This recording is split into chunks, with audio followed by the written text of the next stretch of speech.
Welcome back to the Hello World guy. In this episode, we are going to first of all make our gun automatic. So let's quickly get started.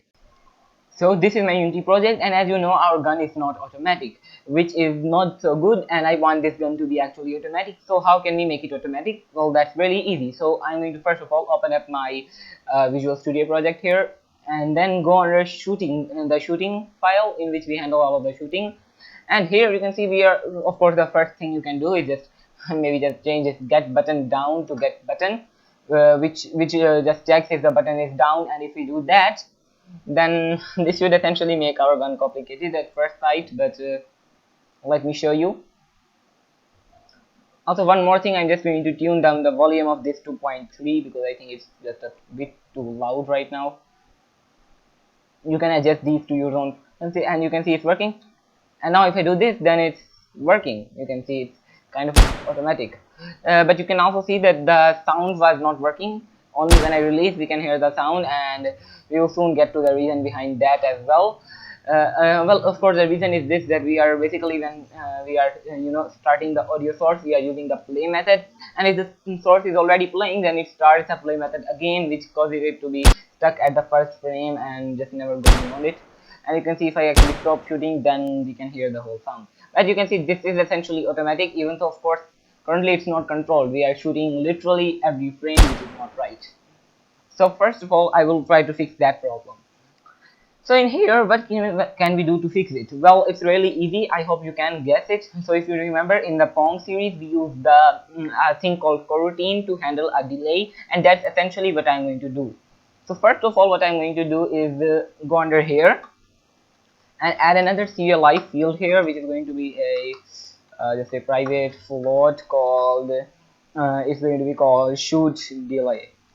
So this is going to be the delay between our shooting, and by default I'm going to set it to 0.1 seconds, which means 10 shots per second.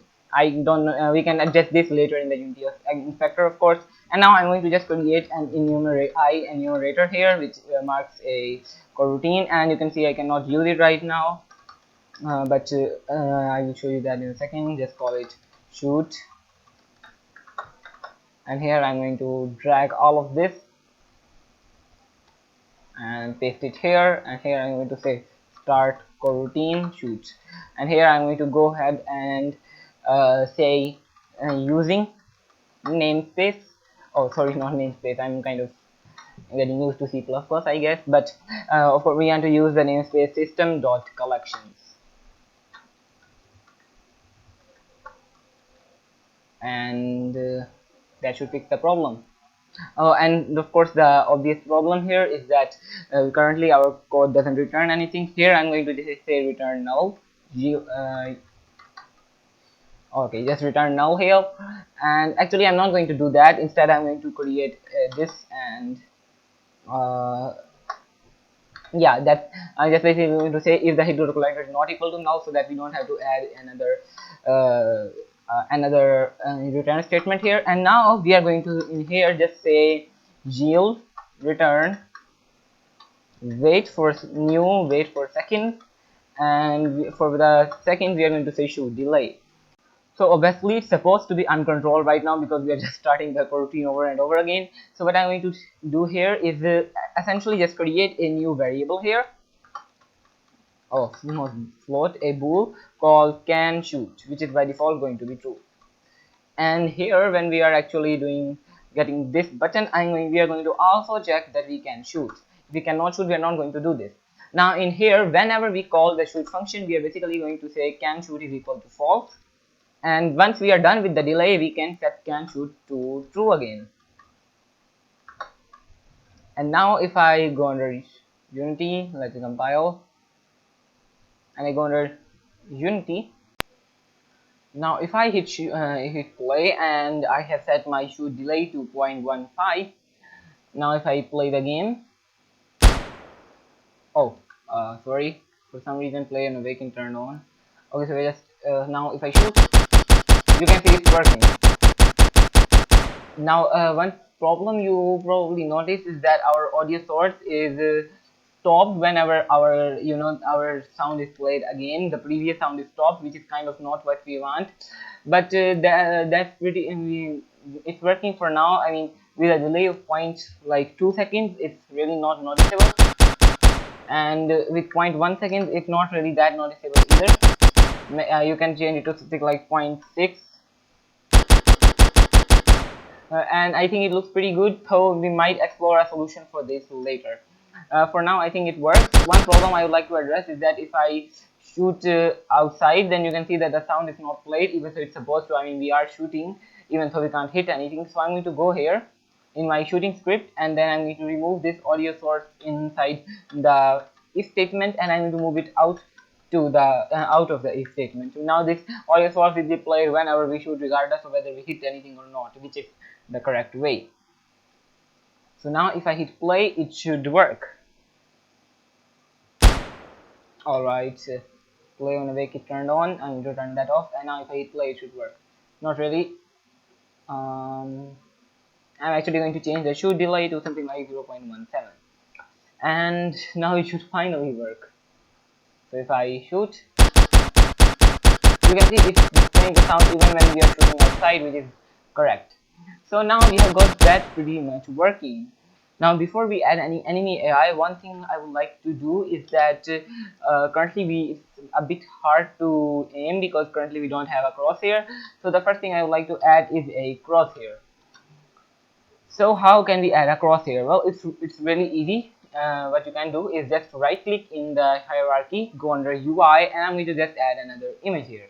Now that image, as you can see, is in the center, and what we can do is just import an image of a crosshair. So I'm going to go under my external assets, and to right click here and hit import new asset.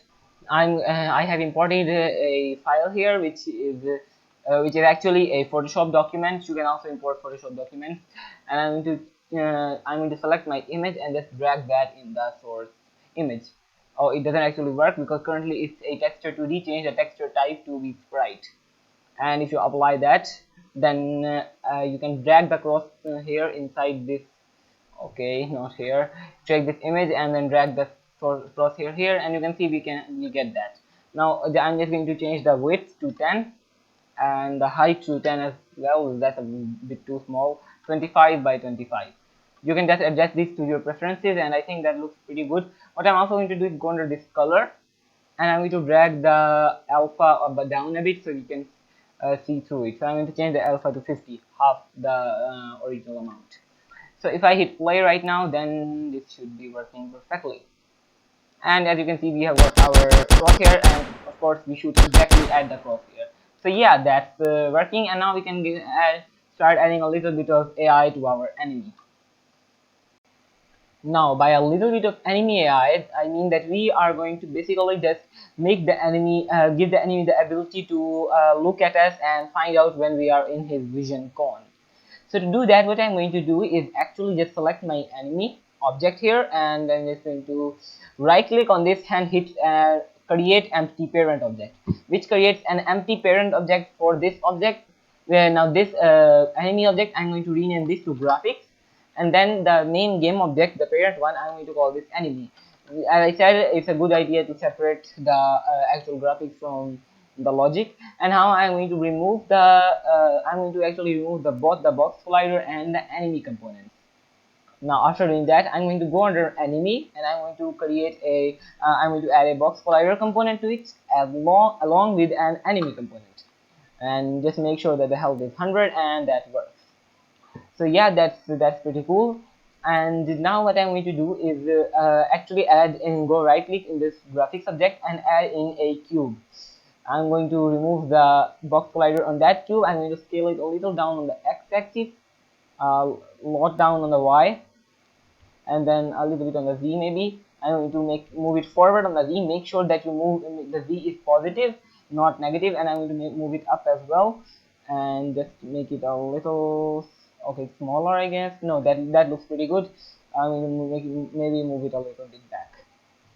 Okay, so this gives us the direction that the enemy is facing. I'm going to select my enemy, and I'm going to rotate it on the y-axis to be at around 180 degrees.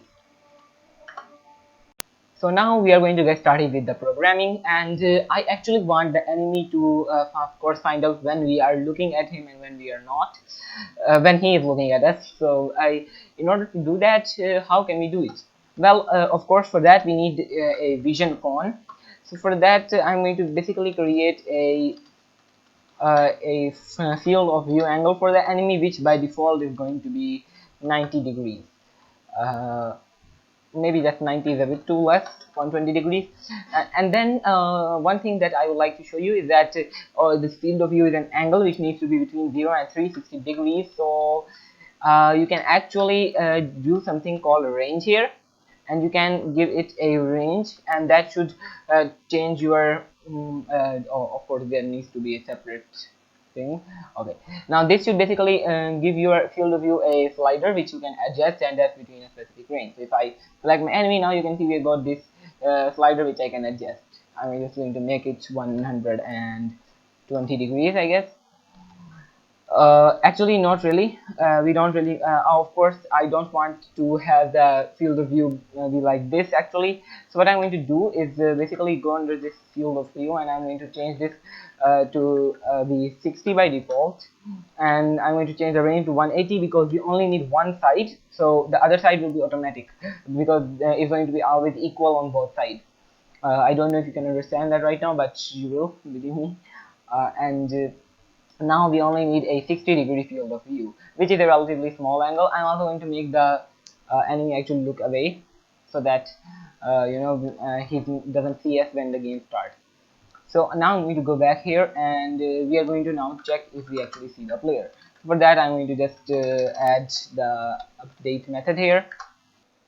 Alright, so here what I'm going to do is use a function of class vector3 as a static function called vector3.angle. Now what this does is take a from vector and then a to vector and calculates the angle between them. And in order to calculate the angle, the first thing you need to give it is the direction. So the direction, so how can we give it the direction? Now in order to get the actual direction, what we can do is just subtract the player's position from our position.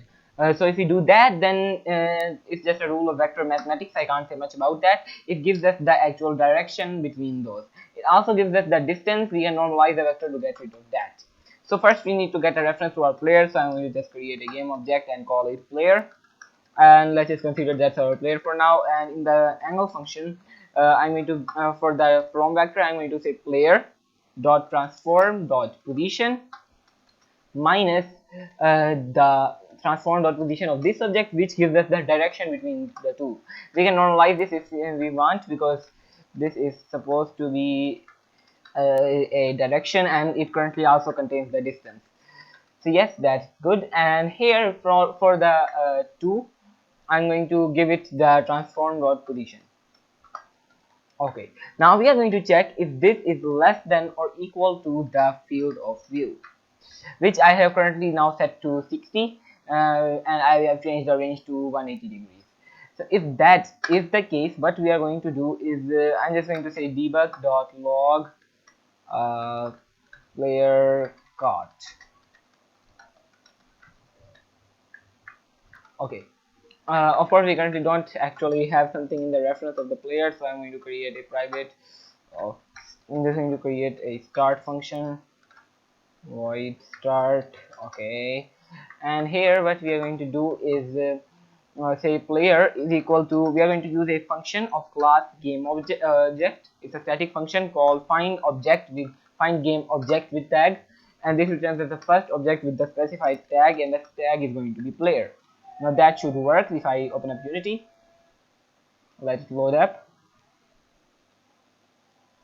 then you can see if I go under my player, I've set the tag to player. You make sure that you have got the tag set correctly. Now if I hit play, then it should work actually. So you can see currently it's not saying that, and our field of view is if I just select my enemy, the field of view is 60 degrees. So if I move forward in front of him, then he says player caught, and you can see I need to move approximately to here to actually be seen by the enemy, and that works pretty well. So that now the enemy can know when he is able to see us and when he is not. Now what I'm basically just going to do is not actually just debug.log, because once the enemy has seen the player, I don't want the player to get lost again. You might want that, but what I'm going to do is create a private bool, and I'm going to call this has seen player. And here, instead of debugging doing debug.log, we are going to say has seen player is equal to true. Now what I'm going to do is go under Unity, and I'm going to just show you a really cool trick. So if you go under here in the inspector and in these settings, and you change it to debug, then you can actually see the private and non-serialized fields as well. Currently you cannot modify them, you can only change them. So if I play, you can see we have got has seen player, which is false, and our player and as soon as the game starts, the player object is set it correctly, and has seen player is currently false. But as soon as I move in front of him, the has seen player checkbox is now turned on and it's true. So yeah, the enemy has now seen us. So that's pretty much it for this video, and in the next video we will actually start making the enemy chase us, which is going to be very easy thanks to Unity's nav mesh system. So I will see you in the next video, and well, bye.